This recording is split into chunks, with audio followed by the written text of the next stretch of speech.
There is a strange thing about human beings. We spend our entire lives surrounded by people, yet most of us never become particularly good at understanding them. We hear what people say. We notice what they do. We form opinions about their personalities. We decide who is trustworthy, who is arrogant, who is confident, who is insecure, who is kind, and who is dangerous. And then, quite often, we discover that we were wrong. The quiet person turns out to be incredibly ambitious. The confident person turns out to be terrified of rejection. The person who seemed cold was protecting a wound. The person who seemed generous was quietly keeping score. And sometimes the person we trusted most was the person whose intentions we understood least. Why does this happen? Because human behavior is rarely about the behavior itself. A person interrupts you. That is behavior. But why did they interrupt? Were they excited? Nervous? Trying to dominate the conversation? Afraid they would forget their thought? Or simply unaware that they were doing it? The action is visible. The reason is hidden. And this is where understanding human nature begins. Every person you meet is carrying an invisible world into the room. Past experiences, fears, desires, insecurities, values, memories, unspoken expectations, and an internal story about who they believe they are. You see the surface. They live beneath it. The fascinating part is that people reveal pieces of that hidden world constantly. Not always through what they say, often through what they repeat, what they defend, what they avoid, what they become emotional about, what they notice, what they ignore, and what they do when nobody is rewarding them for doing the right thing. If you learn to observe those patterns without rushing to judgment, ordinary interactions begin to look very different. A conversation becomes information. A disagreement becomes a window. A reaction becomes a clue. And a person's repeated choices begin to tell you something their words may never reveal. You are about to learn how to look beneath the obvious, not to manipulate people, not to control them, but to understand the human creature that has fascinated us from the beginning of history, ourselves. Most people think they understand human nature because they understand themselves. That assumption is one of the most interesting traps in psychology. You know what makes you angry. You know what you value. You know why you make certain decisions. At least, you think you do. But human beings are not completely transparent, even to themselves. We often create explanations for our behavior after the behavior has already happened. We tell ourselves we chose something because it was logical when emotion played a much larger role. We say we do not care what people think while quietly checking whether we are being accepted. We insist that someone else is being unreasonable while overlooking the same behavior in ourselves. This does not mean people are dishonest. It means the human mind is complicated. We are not machines receiving information and producing perfectly rational decisions.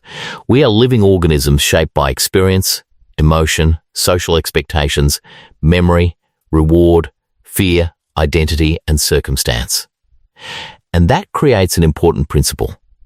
If you want to understand people, you must stop looking at isolated moments and start looking at patterns. One angry comment tells you very little. A repeated pattern of reacting aggressively whenever someone disagrees may tell you much more. One generous gesture does not automatically reveal someone's character, but repeated generosity when there is nothing to gain begins to reveal something important. Human nature becomes clearer through repetition. Think about someone you know who behaves differently around different people. Perhaps they are relaxed with close friends, but extremely formal at work. Maybe they are confident in professional situations, but become strangely insecure around one particular person. Perhaps someone who normally speaks softly becomes loud whenever their status is challenged. What changed? The person did not suddenly become a different human being. The environment changed. The social stakes changed. The person's perception of safety changed. And that is one of the foundations of human behavior, decoding. People are not simply responding to reality. They are responding to the reality as they perceive it. Two people can experience the same event and walk away with completely different interpretations. One sees criticism, another sees useful feedback. One sees rejection, another sees freedom. One sees a threat, another sees an opportunity. The event is the same. The internal meaning is different. And behavior usually follows meaning. This is why understanding human nature requires more than memorizing body language signals or psychological labels. You need to understand what people are trying to protect, pursue, avoid, and prove. You need to recognize the difference between an isolated behavior and a stable pattern. You need to learn when emotion is temporarily controlling a person and when emotion is revealing something deeper. Most importantly, you need to become a better observer without becoming a suspicious observer. There is a dangerous misunderstanding that can develop when people begin studying psychology. They start seeing hidden motives everywhere. A crossed arm becomes defensiveness. A delayed response becomes manipulation. Eye contact becomes dominance. Silence becomes resentment. But people are not collections of psychological codes. A single behavior rarely has a single meaning. Context matters. Patterns matter. And the person matters. The goal is not to look at someone and instantly announce what they are thinking. The goal is to become curious enough to ask better questions. What changed? What does this person consistently do? What seems to trigger this reaction? What happens when they feel respected? What happens when they feel ignored? What do they pursue when nobody is watching? What do they protect, even when protecting it costs them something? These questions take us deeper than simple labels. And once you begin thinking this way, everyday life changes. A meeting becomes an observation of status and belonging. A friendship becomes a study of reciprocity. An argument becomes an encounter between competing interpretations. A compliment becomes information about what someone values. A person's reaction to another person's success becomes a glimpse into their relationship with comparison. And your own reactions become evidence about yourself. Because the deepest lesson of human behavior is uncomfortable, the person you are studying is never only the other person. It is you too. The better you understand human nature, the harder it becomes to pretend that you are completely separate from it. You begin noticing your own patterns, your own defenses, your own need for approval, your own assumptions, and that is where this journey becomes useful. Because understanding people is not about becoming better at judging them. It is about becoming harder to deceive, including by your own mind. Chapter 1.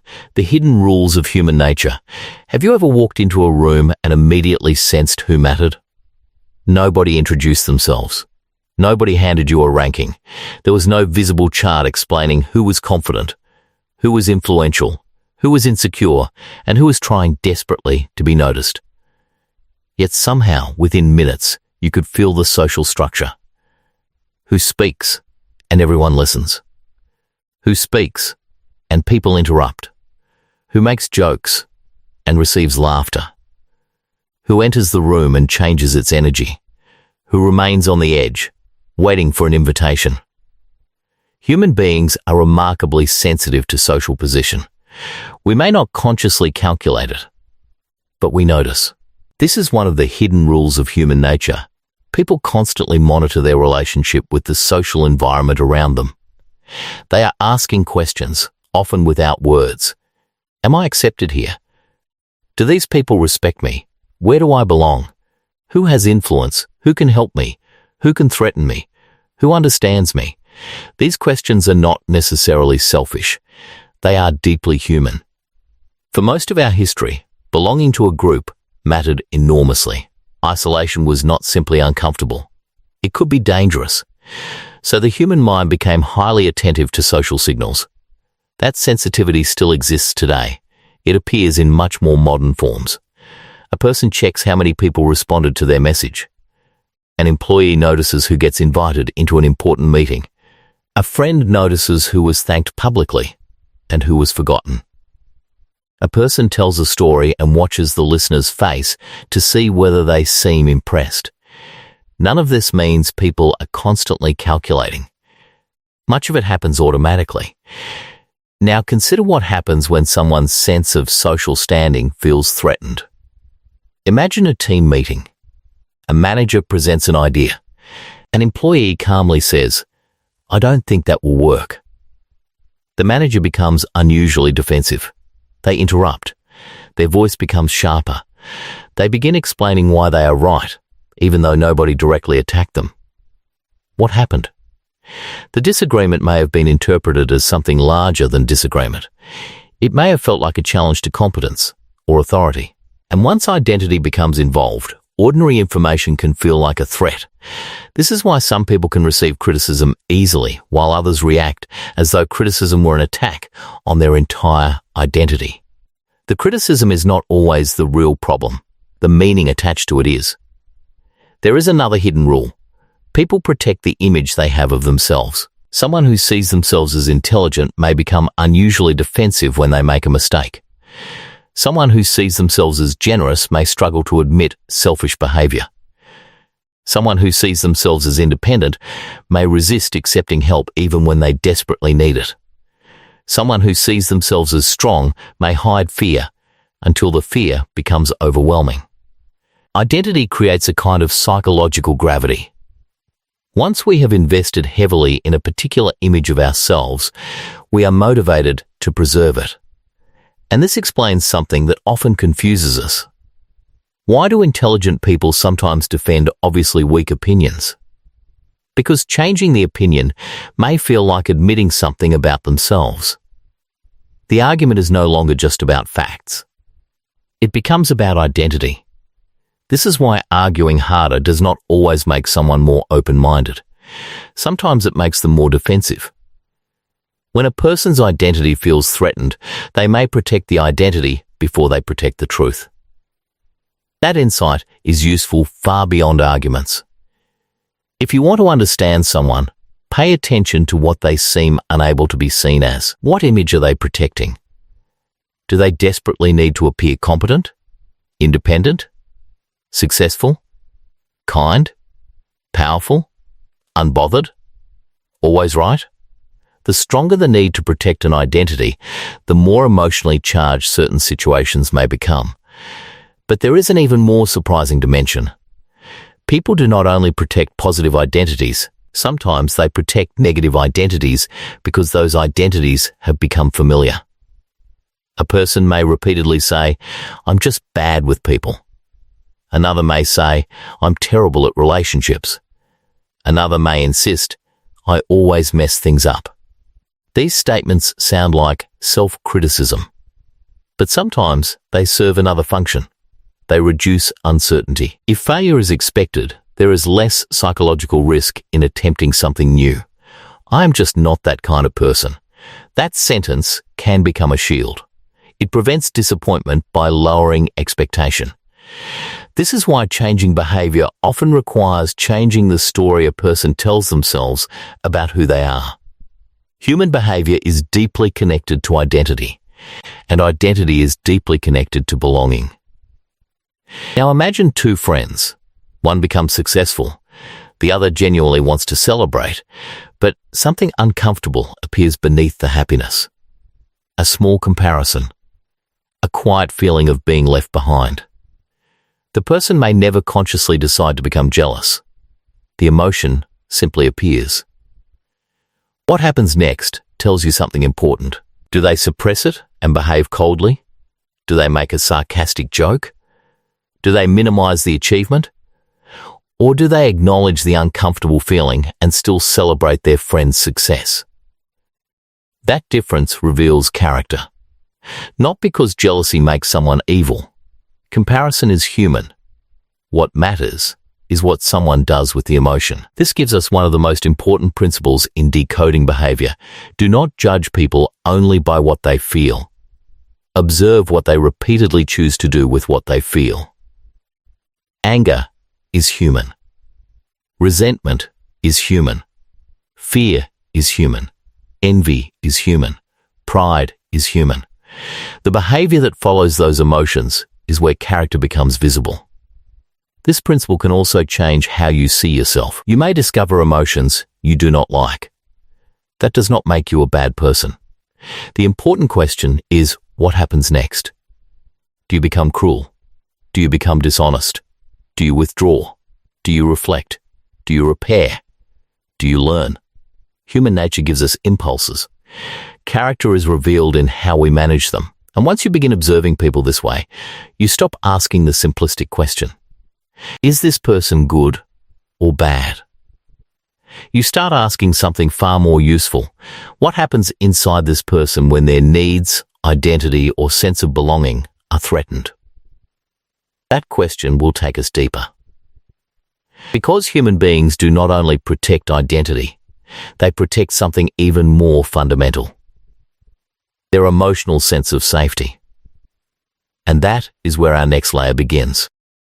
Chapter 2, the psychology of what people protect. Some people are difficult to understand because you keep looking at what they are doing instead of what they are protecting. Think about the person who never asks for help. You offer assistance. They say, "I'm fine." You offer again. They insist they can handle it. It is tempting to call them stubborn. But perhaps stubbornness is only the visible surface. Underneath it may be a fear of dependence, or a belief that needing someone gives that person power over them, or an old lesson that relying on others ends badly. The behavior is resistance. The underlying motive may be protection. This is one of the most useful ideas in understanding human behavior. Many behaviors that look irrational from the outside make sense when viewed as attempts to protect something internally important. A person becomes controlling. Perhaps they are protecting themselves from uncertainty. A person becomes excessively agreeable. Perhaps they are protecting themselves from rejection. A person becomes emotionally distant. Perhaps they are protecting themselves from vulnerability.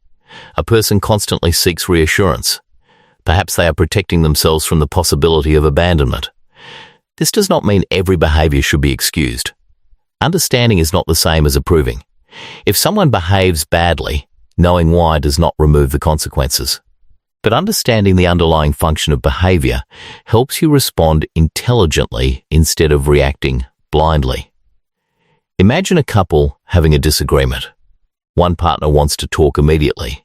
The other shuts down and leaves the room. The first person thinks they don't care. The second person thinks, if I stay, this will become worse.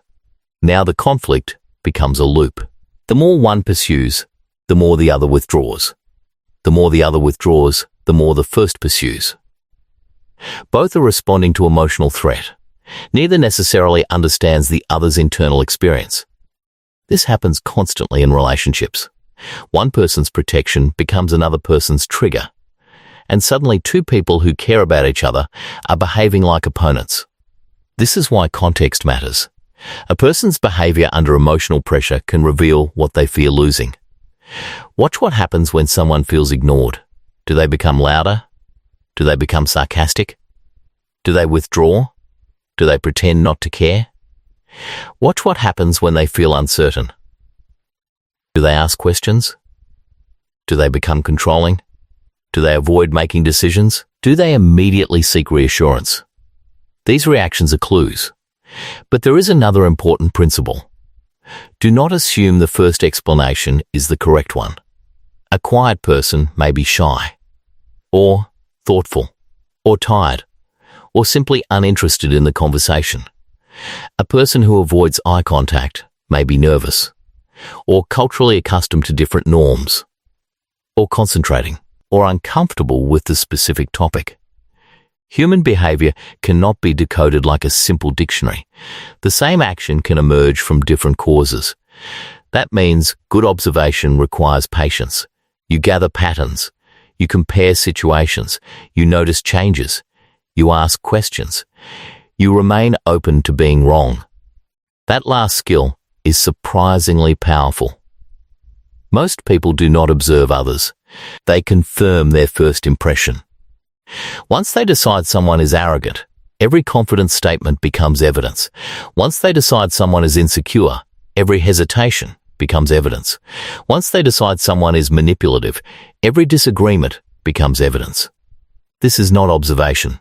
It is confirmation. True observation includes the possibility that your interpretation is wrong. Consider a colleague who rarely speaks during meetings. You might assume they lack confidence, but later you discover they spend most of the meeting listening carefully and then send thoughtful written suggestions afterward. Your first interpretation was incomplete. This matters because the human mind loves fast conclusions. Fast conclusions save mental energy. But human beings are too complicated to fit neatly into first impressions. So what should you observe? Look for consistency. Look for triggers. Look for changes. Look for the difference between public behavior and private behavior. Look for what happens when there is no obvious reward. And pay special attention to moments when someone has something to lose. Pressure reveals priorities. Imagine someone who seems incredibly generous. They pay for meals. They give compliments. They help everyone. Then one day they help someone who cannot repay them. Do they still behave generously? That moment gives you information. Or imagine someone who claims they value honesty. Then they make a mistake. Do they admit it when admitting it could damage their reputation? That moment is revealing. Values are easiest to claim when values are convenient. They become visible when following them costs something. This is why difficult moments can teach you more about a person's character than comfortable ones. But remember something equally important. Your own difficult moments reveal you too. You may believe you are patient until someone repeatedly disrespects you. You may believe you are generous until someone expects your generosity. You may believe you are confident until someone challenges your competence. Self-knowledge often begins where our preferred self-image ends. And perhaps that is why human behavior is so fascinating. We are all trying to protect something. Dignity, belonging, freedom, control, love, status, security, identity. The mistake is assuming that everyone protects these things in the same way. They do not. One person protects themselves by becoming louder. Another becomes quieter. One moves closer. Another creates distance. One demands reassurance. Another pretends they need nobody. Different behavior. Similar fear. Once you learn to look for what a behavior may be protecting, people become less mysterious. But another force is operating beneath all of this. People do not only protect what they already have, they move toward what they believe will make their lives better. They pursue rewards. They chase recognition. They seek pleasure. They search for certainty. And sometimes, without realizing it, they reveal themselves most clearly through what they repeatedly pursue. Chapter 3. The invisible forces behind every choice tells a story. Not necessarily the story people tell about the choice, the deeper story. Consider two people who receive the same job offer. One accepts immediately, the other turns it down. From the outside, the decision seems simple, but the same opportunity can represent completely different things to different people. For one person, the job means financial security. For another, it means prestige. For another, freedom. For another, escape from a difficult environment. And for someone else, it may represent a threat because it demands responsibilities they do not feel ready to handle. The decision is visible. The psychological value attached to it is invisible. This is why one of the most powerful questions you can ask about human behavior is, what does this person believe they will gain? And sometimes the more revealing question is, what are they afraid they will lose? Human behavior is pulled by both desire and avoidance. People move toward rewards. They move away from pain. They seek approval and avoid embarrassment. They seek certainty and avoid confusion. They seek belonging and avoid rejection. They seek autonomy and avoid control. They seek achievement and avoid feelings of inadequacy. These forces overlap constantly. Imagine someone who works 12 hours a day. You might assume they are ambitious. Maybe, but perhaps they are afraid of financial instability. Perhaps their identity depends on achievement. Perhaps they learned early in life that being productive is the safest way to earn approval. Perhaps work is also an escape from problems at home.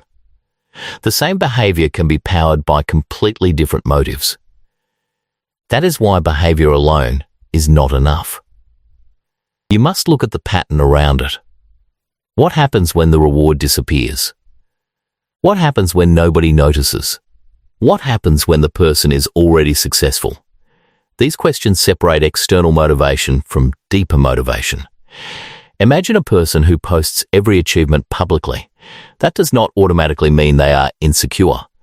They may simply enjoy sharing, but if their mood consistently depends on receiving praise, something deeper may be happening. The important clue is not the posting. It is the emotional dependence on the response. Human beings are sensitive to rewards.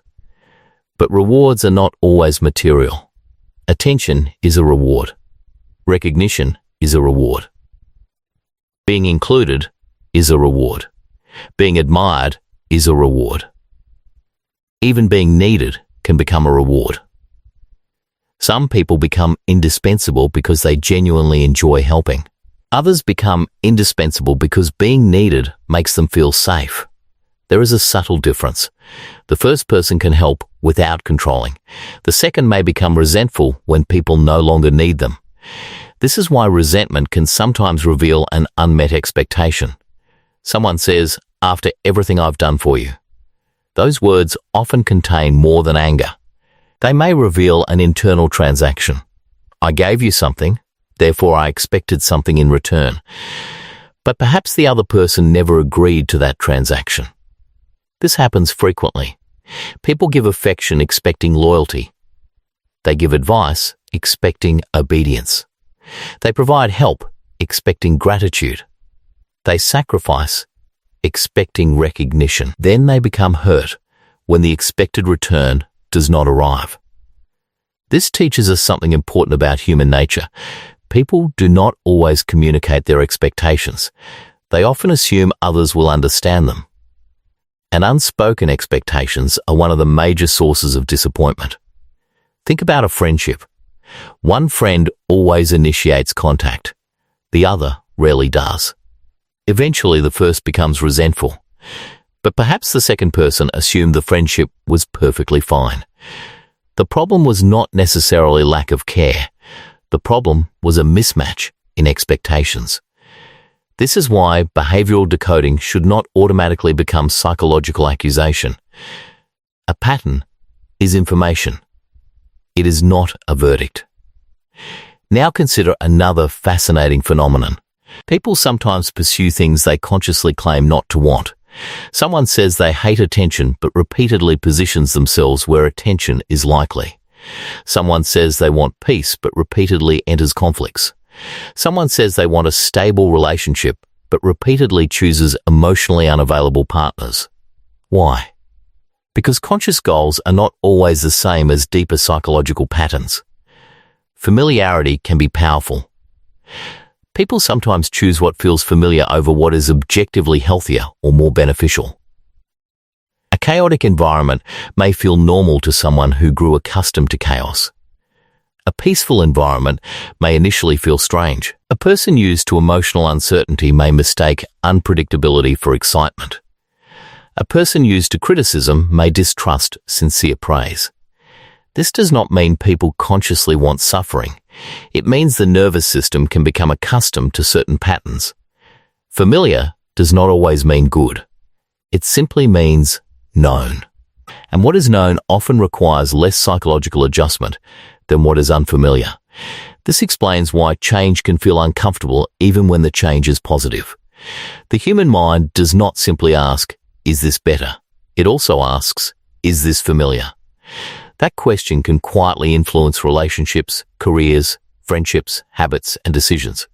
So when you observe someone repeatedly making the same choice, do not immediately assume they are foolish.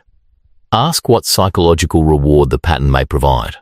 Maybe it provides certainty, maybe identity, maybe belonging, maybe emotional familiarity, maybe avoidance of a deeper fear.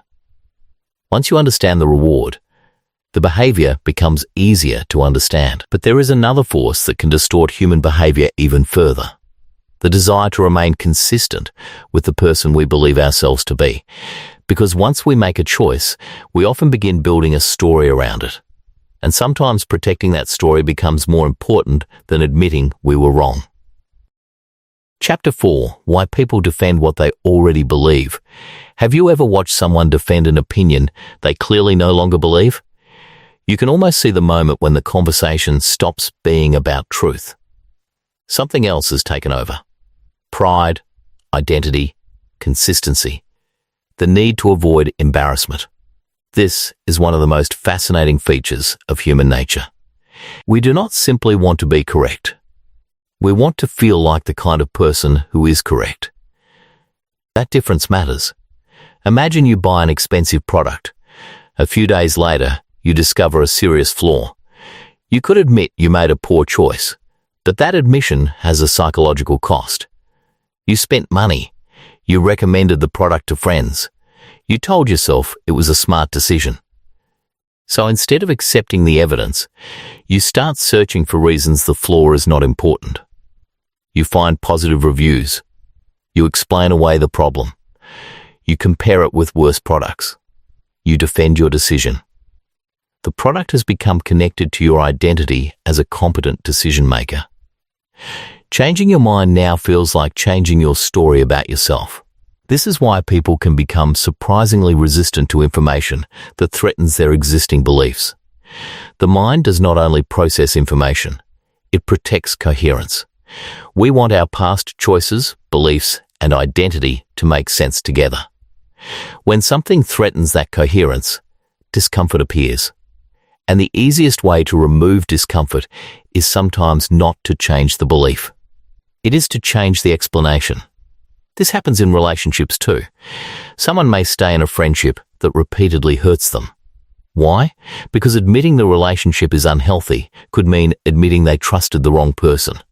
So they reinterpret events. They're just stressed. They didn't mean it. That's just how they communicate. Maybe those explanations are true. But sometimes they are simply psychological cushions. They protect the investment already made. Human beings dislike waste. An emotional investment can feel especially difficult to abandon. The more time, energy, money, loyalty, or emotion someone has invested, the harder it may become to accept that the investment did not produce what they hoped. This is why sunk emotional costs can become powerful. A person thinks, I've already given this relationship 5 years. But the 5 years already happened. The real question is what the next 5 years should look like. Yet the human mind often struggles to separate past investment from future value. We want the past to justify itself. There is another reason people defend beliefs: social belonging. Your beliefs are not always private. They can become connected to communities, family, friends, professional groups, political groups, religious communities, online communities. When an opinion becomes part of group identity, changing it can feel like leaving the group. And belonging is powerful. A person may tolerate intellectual discomfort to avoid social isolation. This is why people sometimes know that something is questionable, but remain silent. The cost of disagreement feels greater than the cost of uncertainty. Now think about everyday conversations. Someone tells you a story. You respond with a different interpretation. They immediately say, no, that's not what happened. Perhaps they are simply clarifying, but if their emotional intensity rises sharply, there may be something more involved. Maybe the interpretation threatens how they see themselves. Maybe they need to be seen as the victim. Maybe they need to be seen as the competent one. Maybe admitting another perspective would force them to confront a painful possibility. Again, the key is not one reaction. It is the pattern. Does this person regularly need to win?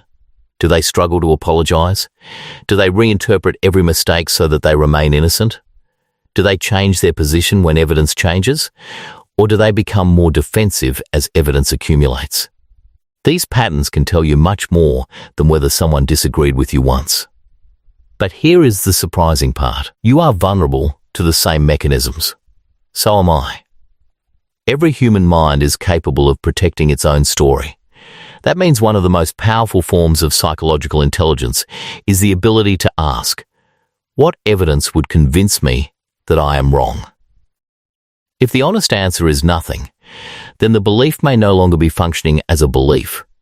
It may be functioning as an identity. That distinction can change your life. Because once you become comfortable being wrong, you become much harder to manipulate. You do not need to defend your ego at every moment. You can say, I misunderstood. You can say, I don't know. You can say, you may be right. Those are not signs of weakness. They are signs that your identity is not completely dependent on always being correct. And there is a deeper lesson here. People often reveal themselves not by the opinions they hold, but by what happens when those opinions are challenged. Watch the transition. Calm to defensive. Curious to dismissive. Thoughtful to aggressive. Flexible to rigid. That transition is information. Because pressure does not always create behavior from nothing. Sometimes it exposes what was already underneath. But there is another situation where human behavior becomes particularly revealing. When people believe nobody is watching. Because public behavior is often shaped by reputation. Private behavior tells you what remains when reputation is removed. Chapter 5, Who People Become When No One is Watching There, is a version of you that exists in public. And there is another version of you that appears when there is nothing to gain. The difference between them can be revealing. Imagine a person returning a lost wallet. If someone is watching, the decision is socially rewarded. People may see them as honest. They may receive gratitude. They may feel proud. But imagine finding the wallet in an empty parking lot with no cameras, no witnesses, and no realistic chance of being caught. The choice becomes psychologically different. This does not mean private behavior is the only measure of character. People are complicated. But repeated behavior when external rewards disappear can reveal internal priorities. This is why small choices matter. Not dramatic moments. Small ones. Does someone keep promises when keeping them becomes inconvenient? Do they speak respectfully to people who cannot benefit them? Do they return something they could easily keep? Do they admit a mistake when nobody would know? Do they treat service workers differently from powerful people? Do they keep confidential information even when sharing it would make them interesting? These moments are valuable because they remove some of the social performance. Human beings are social creatures. We care about reputation. That is not inherently bad. Reputation helps groups function. But reputation can also create performance. A person can learn how to appear generous without becoming generous. They can learn how to sound humble without becoming humble. They can learn the language of empathy without practicing empathy. This is why words alone are weak evidence. Behavior repeated across contexts is stronger. Imagine someone constantly describing themselves as loyal. Then observe what they do when loyalty becomes inconvenient. Perhaps they disappear when a friend needs support. Or perhaps they show up quietly without announcing it. The second behavior tells you more. This leads to a powerful principle. The cost of a behavior often tells you how meaningful that behavior is. Anyone can be generous when generosity costs nothing. Anyone can be honest when honesty is safe. Anyone can be loyal when loyalty is convenient. The difficult moments are where values become expensive, and what someone repeatedly chooses to pay for tells you something about what they value. But we must be careful. A single private mistake does not define a person. Everyone fails. Everyone behaves inconsistently. Everyone has moments they are ashamed of. Character is not perfection. Character is pattern. A person can make a selfish decision and still be fundamentally generous. A person can lose their temper and still be deeply respectful. A person can make a mistake and demonstrate strong character by taking responsibility afterward. So when observing people, do not look for purity. Look for direction. When they fail, do they repair? When they hurt someone, do they acknowledge it? When they are wrong, do they learn? When they have power, do they become careless with other people? These questions are more useful than asking whether someone is perfect. Power deserves special attention. People sometimes reveal themselves when the balance of power changes. A person who is kind when they need you may behave differently once they no longer need you. A manager may appear supportive when everything is going well, but become cruel when under pressure. A friend may be warm when they are receiving attention, but distant when someone else becomes the center of attention. The change is information. But again, context matters. Stress can alter behavior temporarily. Fatigue can alter behavior. Loss can alter behavior. Fear can alter behavior. That is why the strongest clues come from repeated patterns across time. Now think about generosity. There is a difference between generosity and generosity that creates debt. Someone gives you something and later reminds you of everything they have done. The gift may have been real, but it may also have contained an expectation. This does not automatically make the person manipulative. Sometimes people simply fail to communicate expectations. They assume gratitude should look a certain way. They expect reciprocity without discussing it. They feel hurt when their invisible contract is not honored. This is another reason people misunderstand each other. We often judge others by rules we never explained.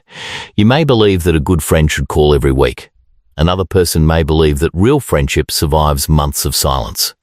Neither automatically understands the other's internal rulebook. Human beings live according to invisible rules.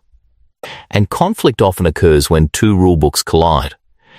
This is why observing behavior is only half of understanding. The other half is discovering the meaning behind it.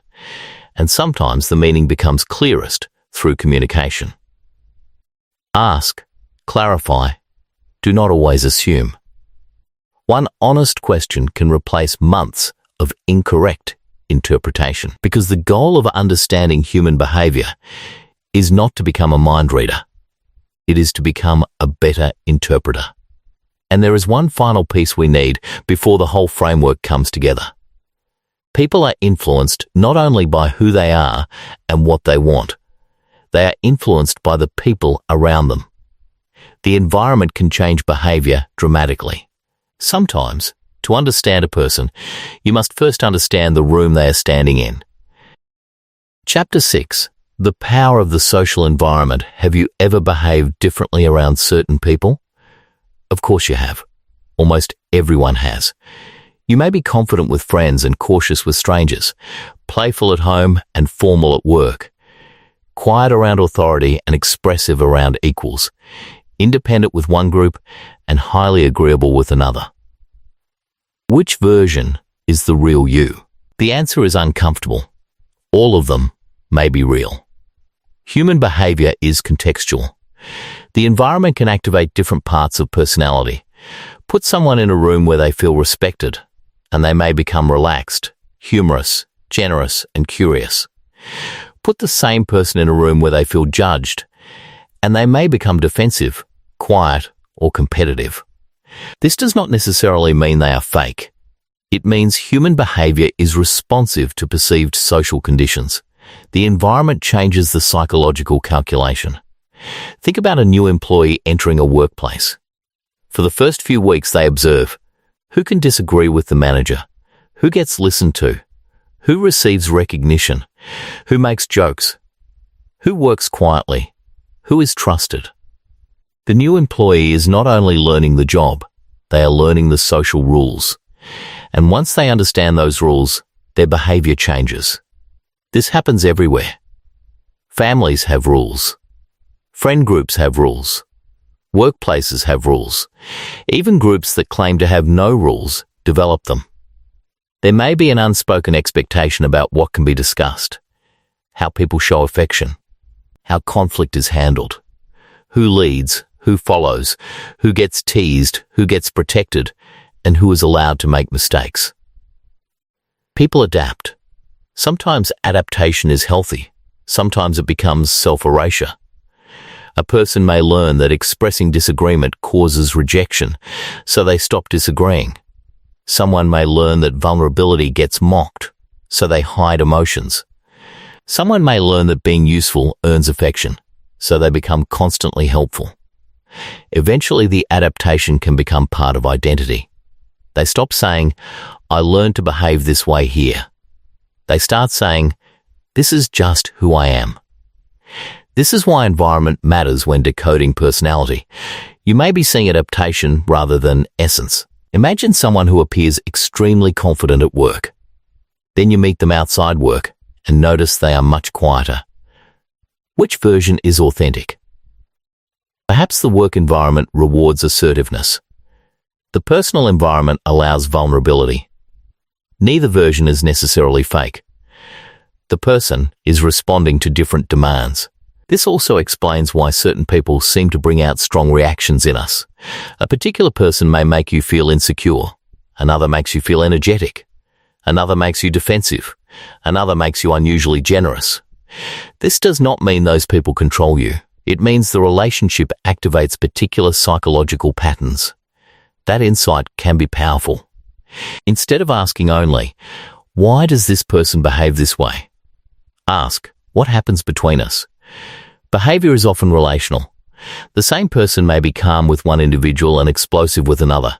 The difference may not be that one person is good and the other is bad. The relationship itself may contain a particular pattern.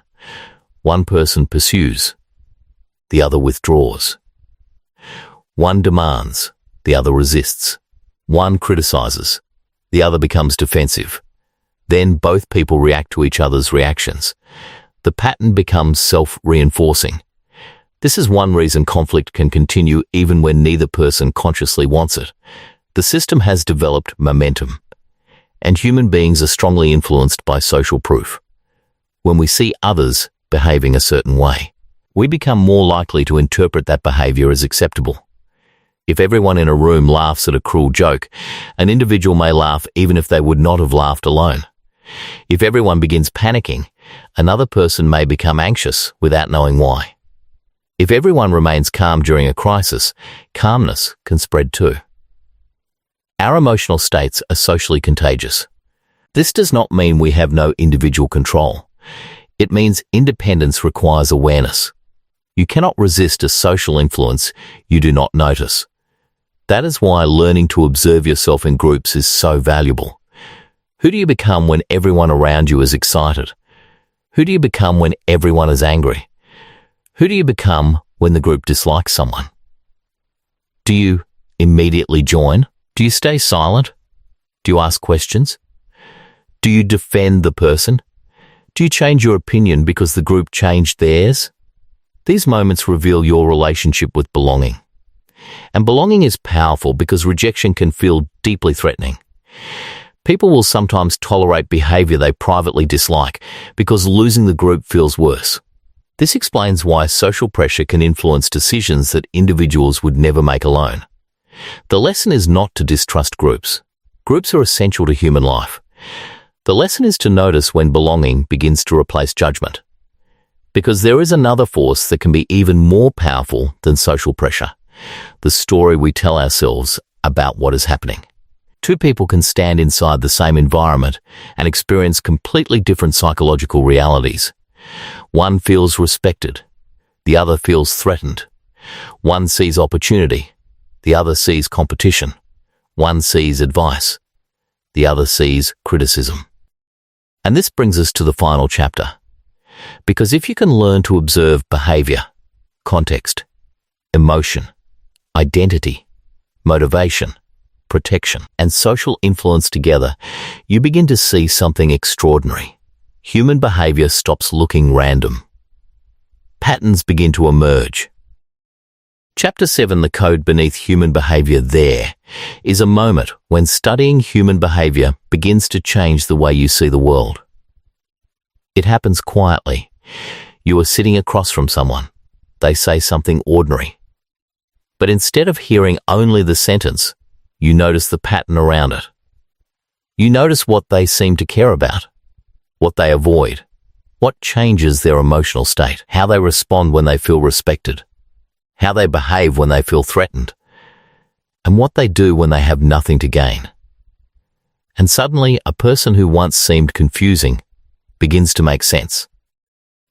Not completely, never completely, but enough to see the structure. This is the real purpose of understanding human behavior. Not predicting every action, not labeling everyone, not turning relationships into psychological experiments. It is learning to see the forces that shape behavior. Let's bring those forces together. Start with identity. Every person carries an internal answer to the question, who am I? That answer influences how they interpret events. A person who sees themselves as competent reacts differently to mistakes than someone who sees themselves as inadequate. A person who sees themselves as independent reacts differently to help than someone who values dependence and cooperation. Identity shapes meaning. Then there is protection. Ask, what is this person trying not to lose? Perhaps dignity, security, freedom, belonging, control, approval, or love. A behavior that seems irrational may become understandable when you identify what it protects. Then there is motivation. Ask, what is this person moving toward? Recognition, connection, achievement, comfort, certainty, status, novelty? The answer gives behavior direction. Then there is context. Ask, what environment is this person in? Who is watching? Who has power? What are the social rules? What happens if they disagree? Context can transform behavior. Then there is repetition. This may be the most important layer of all. One behavior is a clue. A pattern is evidence.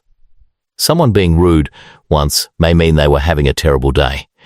Someone repeatedly humiliating people who have less power is something different. Someone forgetting one promise is human. Someone repeatedly breaking promises and blaming everyone else reveals a pattern. The observer's job is not to react to isolated moments. It is to watch what repeats. And then there is pressure.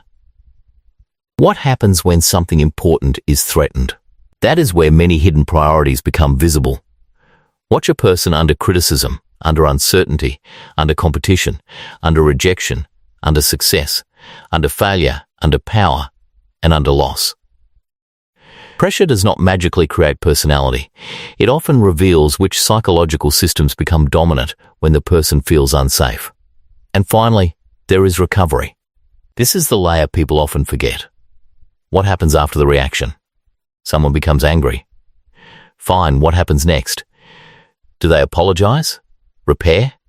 Reflect? Blame? Pretend nothing happened? Become more aggressive? Someone makes a mistake. What happens next? Do they hide it? Admit it? Learn? Repeat it? Character is not only visible in the moment of failure, it is visible in what follows. This gives us a more sophisticated way to understand people. Do not ask, what kind of person is this? Ask, what pattern appears when this person encounters different situations? That question leaves room for complexity. A person can be generous and selfish, confident and insecure, kind and angry, brave and afraid. People contain contradictions. The goal is not to erase those contradictions. The goal is to understand them. And perhaps the most important realization is that people behave according to the reality they perceive. Suppose two people receive the same criticism. One hears, you can improve. The other hears, you are not good enough. The words may be identical. The internal experience is completely different. And that internal experience produces different behavior. One becomes curious. The other becomes defensive. This is why communication is not merely about what you say. It is also about what the other person believes your words mean. When you understand this, you become more careful with judgments. You stop assuming that your interpretation is the only interpretation. You become curious. Why did that affect them so strongly? What did they hear? What does this situation represent to them? That curiosity is one of the foundations of emotional intelligence. But there is a warning. Understanding human behavior can become dangerous when curiosity turns into certainty. You can learn psychology and still misunderstand people. You can study body language and still misread a person. You can understand motivation and still make incorrect assumptions. Why? Because people are not equations. A behavior can have several causes. A person can have conflicting motives. A person can surprise themselves. And circumstances can change.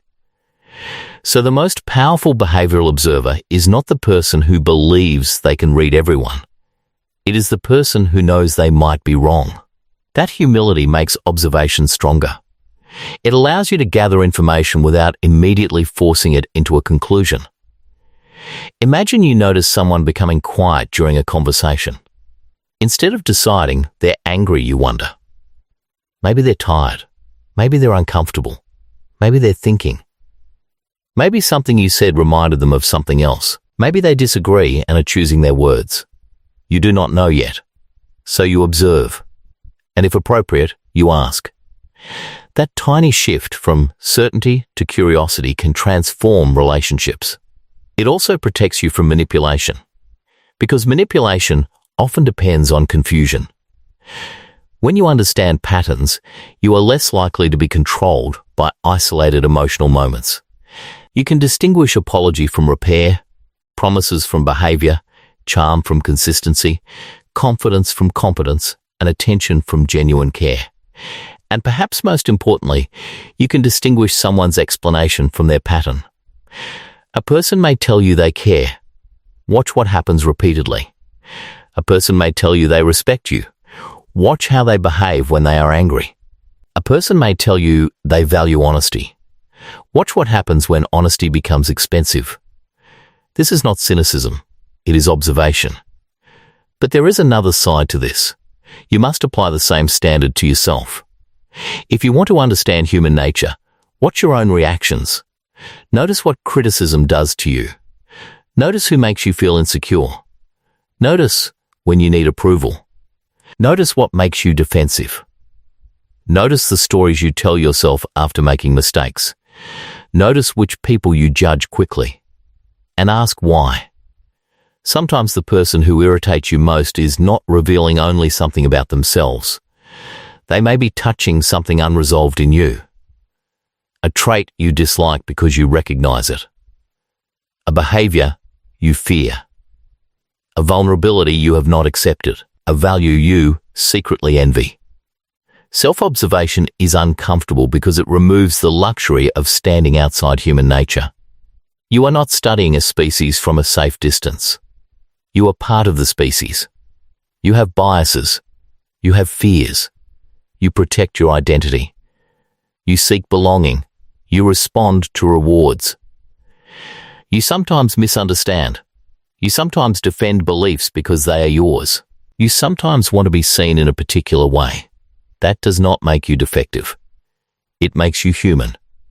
And perhaps that is the final code beneath human behavior. People are constantly trying to answer a few ancient questions. Am I safe? Do I belong? Do I matter? Can I trust you? Can I trust myself? What do I have to do to be accepted? What happens if I lose control? What happens if I fail? What happens if someone sees the parts of me I try to hide? Different people answer these questions differently. Some become controlling. Some become accommodating. Some become ambitious. Some withdraw. Some seek attention. Some avoid it. Some become deeply independent.